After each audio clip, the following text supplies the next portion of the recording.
convido para abrirmos as Escrituras no livro de Êxodo, capítulo 3.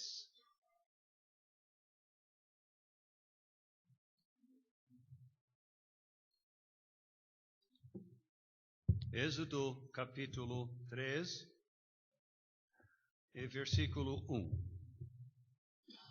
Ora, desculpe, estava pronto para ler em Gênesis 3.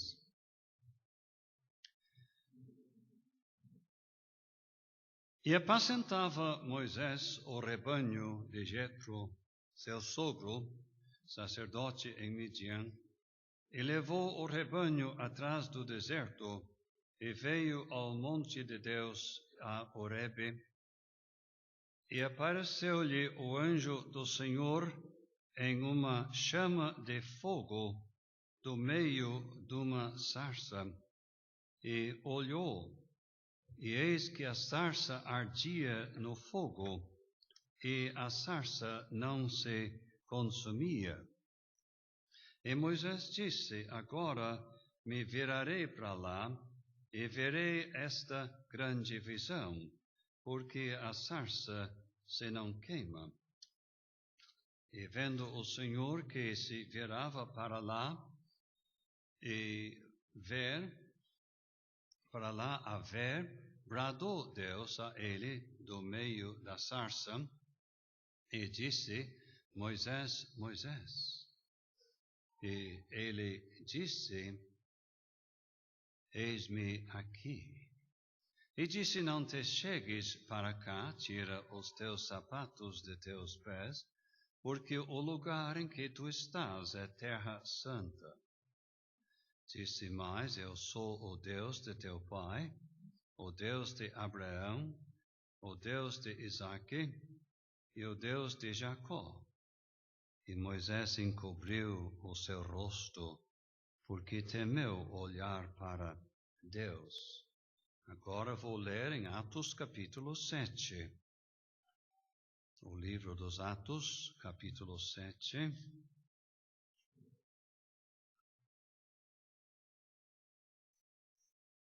E aqui, versículo 20. Neste tempo nasceu Moisés, e era muito formoso, e foi criado 3 meses em casa de seu pai. E, sendo enjeitado, tomou-o a filha de Faraó, e o criou como seu filho. E Moisés foi instruído em toda a ciência dos egípcios, e era poderoso em suas palavras e obras. E para terminar a leitura, Hebreus capítulo 11.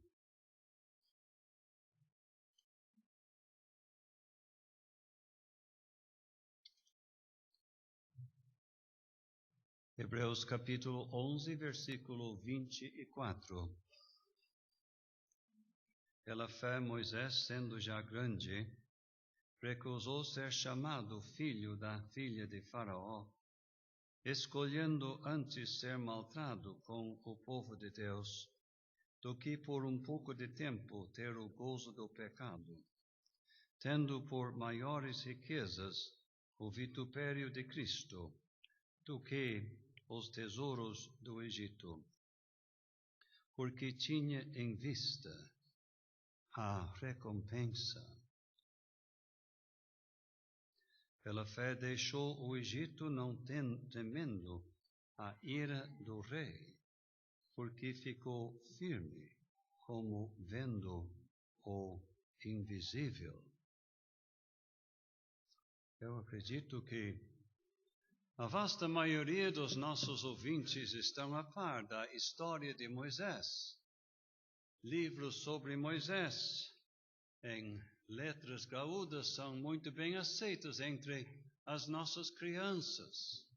E isto significa que a vasta maioria, até mesmo desde a meninice, conhece bem a história de Moisés.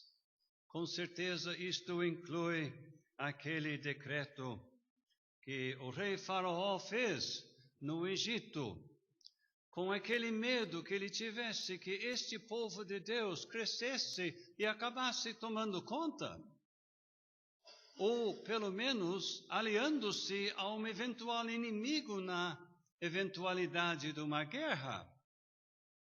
E você se lembra que ele decretou que ao nascer um menino, então era para até matar na hora aquele menino.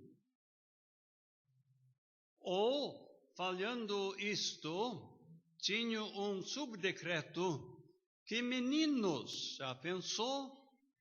Até os 3 anos eram para serem colocados no rio, isto é, para morrerem afogados. Por que aquele rei inventou medidas estas? Ele não disse, olha, criança que nascer, mate, seja meninos ou meninas. Não, só os meninos, só os homens. A pressão foi feita sobre o elemento masculino, os homens. Qual era a intenção dele? A intenção dele é bem declarada. O que acontece se não tiver homens na sociedade? O que entre aquele povo não aconteceria dentro de poucos anos se não tivesse homens, jovens, para as moças casarem com eles? Você já sabe, está um passo na minha frente. Aquelas jovens moças casariam com egípcios. E dentro de bem pouco tempo, a distinção entre o povo de Deus e o povo do Egito desapareceria. E até podemos traçar atrás do decreto de Faraó forças sinistras. Porque a mistura do povo de Deus com o povo do mundo. Daí, pensa bem. Não precisa pensar bem. Todo o povo do mundo transforma-se dentro de pouco tempo no povo de Deus. Não é assim. Não é assim. Dentro de pouco tempo, o povo de Deus se transformaria no povo do mundo junto com os demais.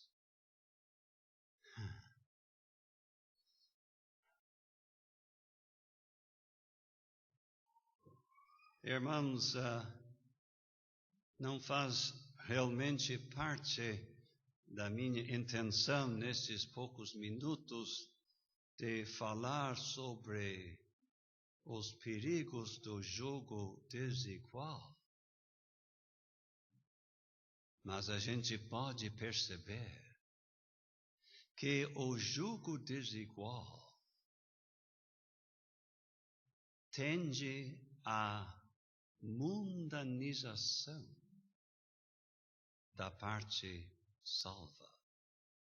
Esta é a tendência. Tende à criação dos filhos no ambiente do mundo. Mas, tendo dito isto, sabe, a separação entre o povo de Deus e o mundo é fundamental. E as forças malignas naquele tempo, servindo-se de Faraó, queria promover o contrário. O que acontece, por exemplo, se o mundanismo invade uma igreja de Deus? Uma igreja, aquela baseada no Novo Testamento. O que acontece? Ela, dentro de pouco tempo, se descaracteriza totalmente. Mas nós observamos que este decreto feito mais em seguida, O irmão mais velho de Moisés escapou. Ele não foi jogado no rio. Deu bem certo para Moisés ser atingido. A gente se lembra de um outro decreto de um Herodes, tal de Herodes, quando o Senhor Jesus Cristo era criancinha, para matar todos os filhos homens, para atingir o Senhor Jesus Cristo. E a gente pode ver a oposição demoníaca e Satanás a homens de Deus. Ele não sabe tudo. Eu não digo isto. Ele sabe o tremendo potencial do homem nas mãos de Deus para a realização do seu grande propósito. Mas havia forças sublimes e divinas através da mãe de Moisés, através da sua irmã, que fizeram com que Moisés não morreu e não foi raptado pela princesa. Ele foi criado pela mãe, com evidente contrato de entregá-lo dentro de um determinado tempo à princesa, a filha de Faraó. E assim chegou a hora de entregá-lo à filha de Faraó para completar a sua educação. Então veja só. Havia uma força sublime dentro de casa para que este menino seja para Deus, que ele sirva a Deus, que ele seja útil a Deus. A exemplo de Ana em 1 Samuel, o potencial que vemos neste menino é utilidade para Deus.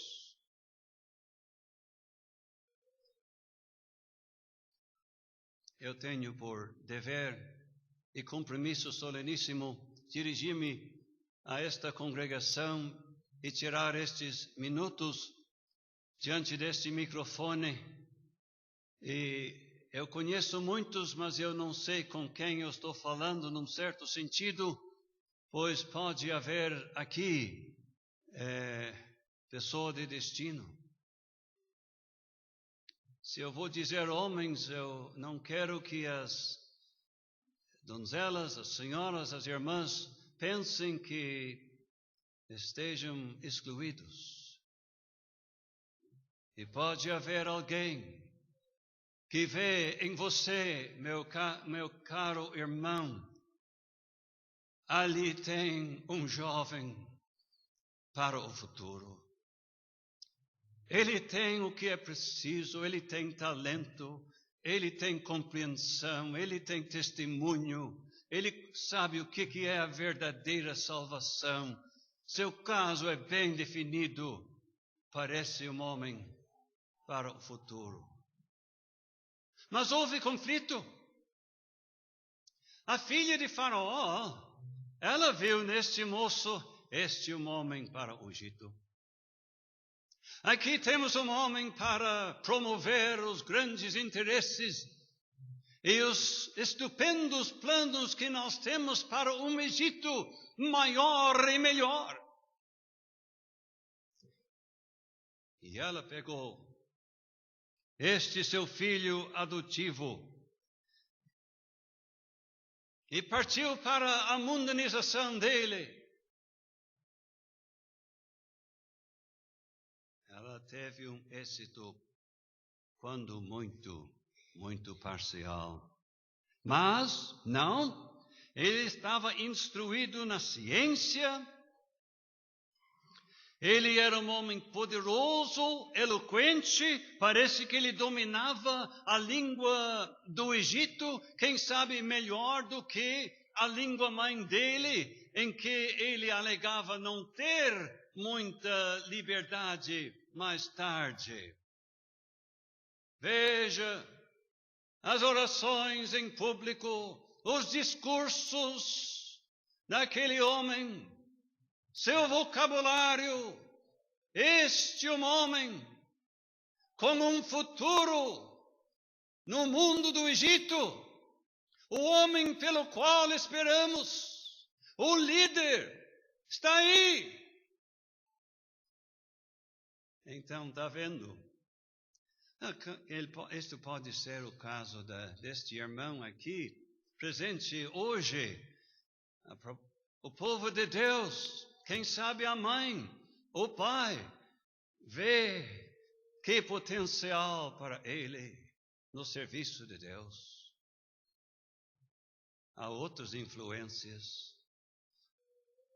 Há influências mundanas e talvez, ou eu elimino essa palavra talvez, malignas. Este é um homem para nós. Ele conosco vai longe. Este é o homem pelo qual nós esperamos. Talvez na esfera do mundo de esporte, ou na política, ou na carreira, ou no mundo acadêmico. Este é o rapaz pelo qual esperamos. E vamos promovê-lo, e vamos estender perante a sua visão as mais elevadas perspectivas, porque ele tem potencial. Daí, como é que vai ficar? Tudo isto, como é que vai ficar? Depende de um determinado fator. De um determinado fator. O que é esse fator? Vamos para Moisés. Ele passou bem nos exames, ele se formou aqui, se formou ali, mestrado ali, doutorado ali, pós-graduação, e lá se vai. Subindo, progredindo. Mas havia algo a mais. Sabe o que era? Isto está explicado para nós, a influência do vitupério de Cristo no seu coração. Você diz, eu esperava algo mais dinâmico do que isto aí. Então me dá um momento. O vitupério de Cristo. Eles se opunham a Deus, odiavam a Deus. Hebreus usa a palavra Cristo sendo mais apropriado para o uso na epístola aos Hebreus. Cristo é Deus. O mundo odiava. Moisés amava a Deus. Moisés conhecia a Deus. Deus era uma grande influência na sua vida. Ele podia se lembrar de como Deus se manifestou a seu antepassado Abraão, a Isaque, a Jacó, como ele podia traçar a mão de Deus quando ele estava com José. Ele podia ver nada melhor na vida do que uma vida direcionada e guiada por Deus. Deus tornou-se preciosíssima para ele. Servir a Deus, ele percebeu. Esta é a máxima, a maior glória. Esta é a vida. Aquilo era um fator dominante. Nas suas ambições, se superava, se sobressaía a grandeza do meu Deus, que a minha vida faça parte do cumprimento de algum propósito dele, que eu possa o servir, porque Deus, é meu Deus por toda a eternidade. O Egito é passageiro. Com pensamentos assim, pode haver, enfim, uma só decisão. Mas se você, meu caro amigo, pensa, olha, meus pais não querem que eu me adiante muito no mundo, e sabe que a gente respeita. Não, isto não vai ser decisivo. Olha, os irmãos lá na igreja estão sempre falando e a gente se constrange, sabe como é? A gente respeita, então a gente tem que impor limites. Se não fosse isto não vai ser um fator decisivo na sua vida. Mas se o poder da presença de Deus na sua vida é um fator predominante na sua vida, se você já descobriu o que é comunhão com Deus, se você tem recordação da salinha, do quartinho se encher com a bem-aventurança da presença de Deus, aí sim, você vai poder dizer: glória vã mundana, em vão me vens chamar. Olha, diante destas propostas divinas, o Egito perdeu seu brilho para Moisés e ele deu a Deus. Agora nós o encontramos em Midian. Não está adiantando muito consultar as horas, porque eu não me lembro às que horas subi, mas eu procurarei ser breve. Nós o encontramos em Midian. Mas você diz, um homem com o potencial de Moisés, pode ser em Midian, pode ser no Egito, pode ser onde for. É um homem que tem aquele potencial, ele vai para frente. Mas nós lemos que ele, chegando lá, consentiu em morar com o sogro. E cuidou das ovelhas dele. Sim, mas daqui a pouco ele monta aquela fazenda para ele e ele vai ter muitos rebanhos diversificados conforme as várias espécies de ovelha, e ele vai ser o fazendeiro, o estancieiro da região. Havia um freio nas suas intenções.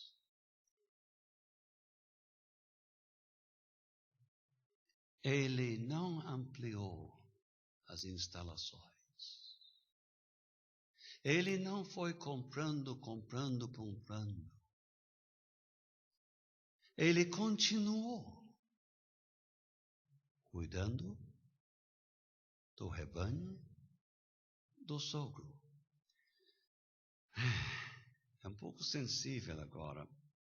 Eu não quero que você pense que eu estou fazendo uma aplicação generalizada disso aqui. Mas quem sabe você está aqui, irmão. Quem sabe, irmã. E as coisas estão funcionando. E as possibilidades são boas e o potencial é atraente. Mas existe um freio. Propostas surgem atraentes. O dinheiro está aí. Mas há um freio. Será que tem alguém aqui? Não estou fazendo pouco caso da congregação. Não é isto. Mas o desejo é de chegar a este alguém, se ele estiver aqui, ou ela. E você sente um freio. Não pode. Por que não pode? No caso de Moisés, ele não podia lhe explicar muito bem, mas ele sabia, Deus tem algo para mim. Algo mais importante que as ovelhas. Algo mais importante que os cordeirinhos, vendidos a bom preço. Algo a mais. Temos aqui alguém assim, está no 3º ano, ou quase no semestre final, e já estão falando no futuro, mas tem um freio. Você não pode explicar muito bem. Deus tem algo melhor para você. Até que um dia,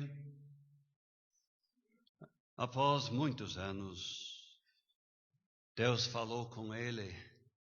Não foi difícil, meus amados irmãos? Não foi difícil. Se ele estava tão ocupadíssimo. Sabe, quando tu monta uma grande empresa, tu não dirige mais aquela grande empresa. A empresa dirige a você. Isso não aconteceu. Deus queria falar com ele, não havia dificuldade. Ele tinha tempo para ouvir a voz de Deus. A vida pode se tornar tão, qual é a palavra adequada, tão complicada, que realmente Deus está excluído se Ele quer levar você para um lado. Você está muito ocupado. Moisés não. Ele estava disponível. E sabe, sem me demorar muito aqui, é interessante ver que ele soube como se comportar na presença de Deus. E ele escondeu o seu rosto. Não era diferente essa vez, mas não era coisa estranha. Ele conhecia a Deus. Realmente isto é fundamental. Não pense, irmão, irmã, que de repente Deus vai se manifestar com uma chamada muito importante para você, se no vai-vem da vida, segunda a sábado, você não tem uma vida em contato com Deus, contando com Ele, aprendendo dEle, gozando de uma certa comunhão com Ele.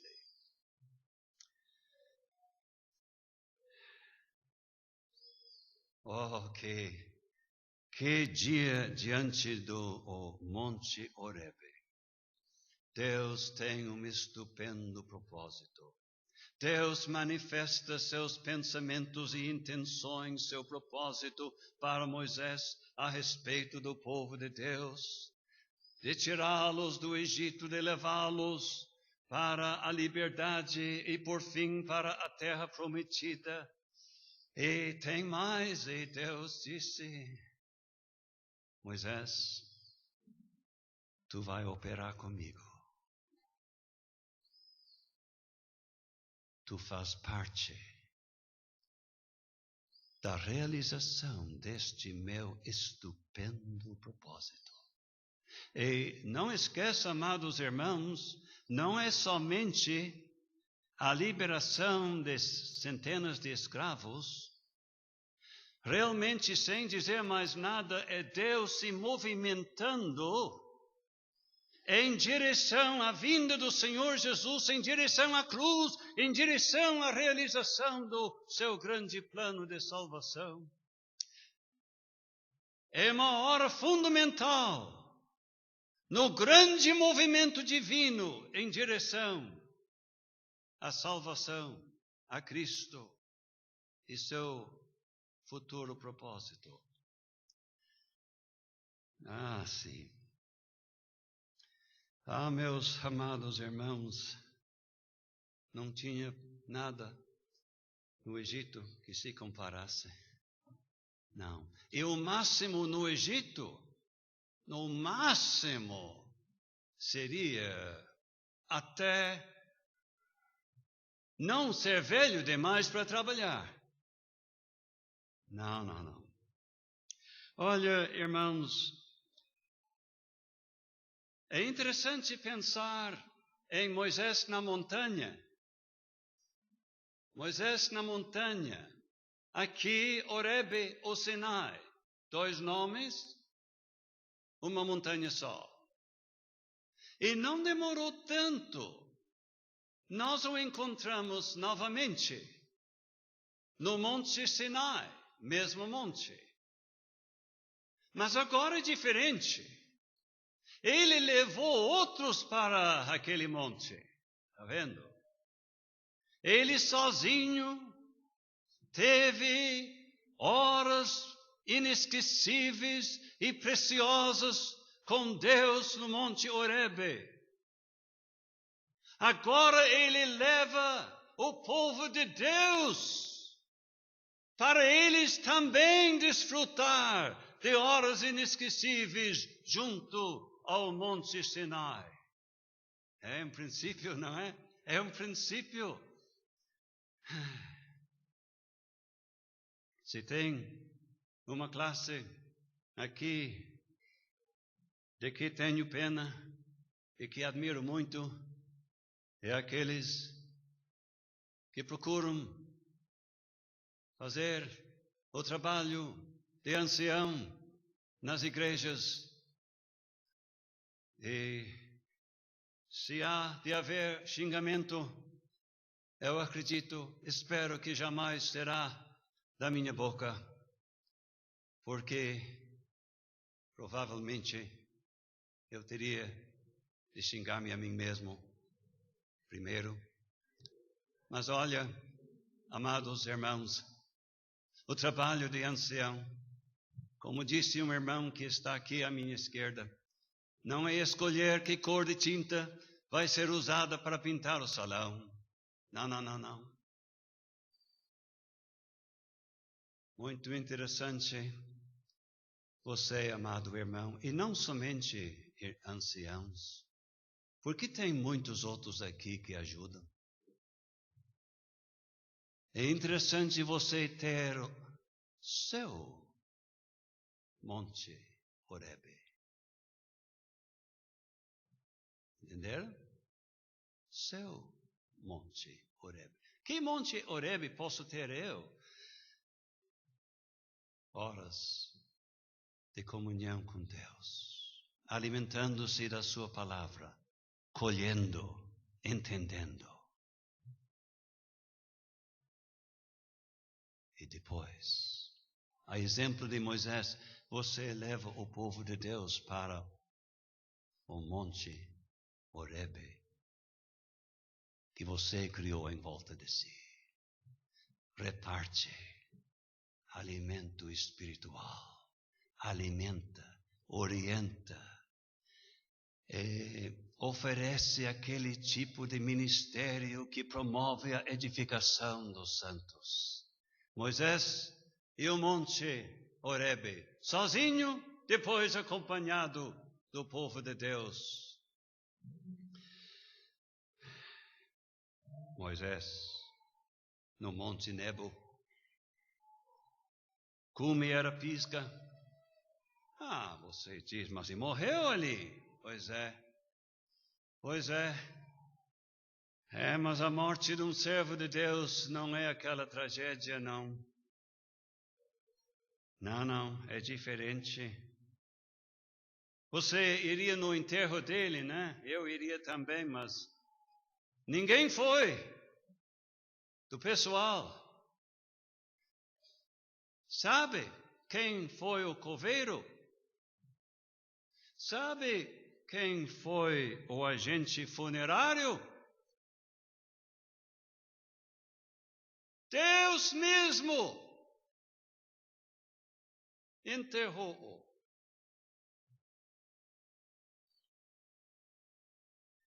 No Monte Nebo. Olha, toda a cerimônia idólatra religiosa no Egito não seria comparável com isto. Imagine. Olha, Deus honra seus servos. Mas alguém diz, para aí. Afinal de contas, a morte dele era devido a uma facilitação dele. Deus honra os seus servos, mesmo sendo falhas. Deus honra. Mas você diz, está certo, uma grande honra, Deus está no enterro dele, mas afinal ele não ia ver, né? Mas o enterro dele não era o fim. Aquela escolha que ele fez conduziu-o a um serviço que não termina mais, a uma aprendizagem que se perpetua para sempre. Próximo monte, onde nós o vemos, é o Monte da Transfiguração. E sabe que diz em Lucas capítulo 9? O Senhor Jesus estava lá, a sua glória ofuscante já tinha assustado os discípulos. Moisés e Elias apareceram e diz, em glória. Não assustados pela glória do Senhor Jesus Cristo.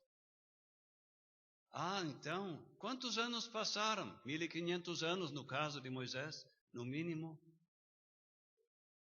Não pense nele, coitado, naquela cova, não. Está ali, em glória. E o que mais me atinge, não sei se atinge você, ele estava em condições de manter uma conversa com o Senhor Jesus Cristo sobre o assunto mais misterioso, mais elevado, mais infinito que existe. Isto é, a morte do Senhor Jesus Cristo. Eu posso conversar com crentes sobre a morte de Cristo.